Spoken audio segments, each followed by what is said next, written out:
John Russin here, and one of the most common questions I get is how do I alleviate my tight hamstrings? We're going to bring you through a 4-phase sequence and show you exactly how to alleviate some tight hamstrings, get some more mobility back into the backside of your body. So before we go through that, we're going to have Lindsay objectify these tests with the pre and post test. So the feet are together, hands are together, she's going to reach down as far as she can possibly go. We're going to have this as our starting point before we get in on these movements. Bring the hands back to the legs. Boom, that's our starting point. Lindsay's going to start down on the foam roller, and we're going to be going through acute neuromuscular trigger point techniques on the backside of the leg. So we're going to have the foam roller in contact with the hamstrings. We're going to go hunting for 2 to 3 different trigger points, staying there for about 20 to 30 seconds per. We're using an oscillation technique here, so only 1 inch of relative movement over the foam roller. Remember, we don't have to do the entire muscle. We have to get those neuromuscular trigger points that are actually increasing the tone and the tightness of the muscle. Right from here, we're going to get a little bit more active.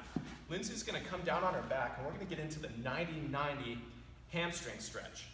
So she's driving this active leg down on the opposite side, driving the shoulders down, and we have the hip placed at about 90 degrees here. We are slow and controlled, going to go up using a flex at the quads, holding for a second at the top, and coming back down.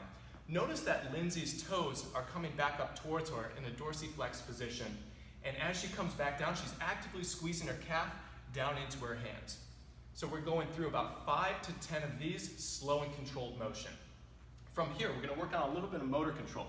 So Lindsay's going to bring down her legs, hands go to 45 degrees. Again, the opposite leg is driving down, knees in contact with the floor, heels in contact with the floor.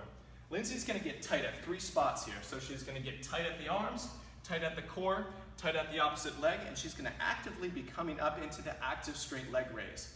We are looking to try to get as much range of motion as we possibly can at the top and then controlling it back down.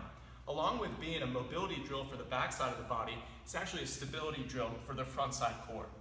So we're going to finalize this 4-phase sequence by getting Lindsay up, and we're going to be going through the toe touch progression. So we're going to use this foam roller, have it between Lindsay's legs, and she's going to start in a heels elevated position here. Knees are going to be locked in, hand over hand again, and she's going to be actively coming down, trying to stretch as much as she possibly can, bringing the spine into rounding, bringing the head down with her, and then coming back up, squeezing the butt at the top. Throughout all of these reps, we are keeping constant tension through the adductor group, the groin group, with the foam roller in contact with both of the knees. About 10 to 15 reps here, and we're going to switch into a toes elevated position. Very, very similar.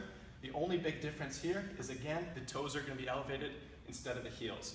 Another 10 to 15 reps here. After you go through this, it should take you about 4 to 6 minutes to get through all of these with very, very pristine execution. We're going to actually retest it. So let's get Lindsay up here in this original position.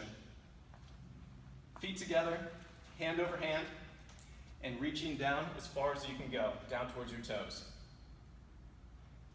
And come back towards.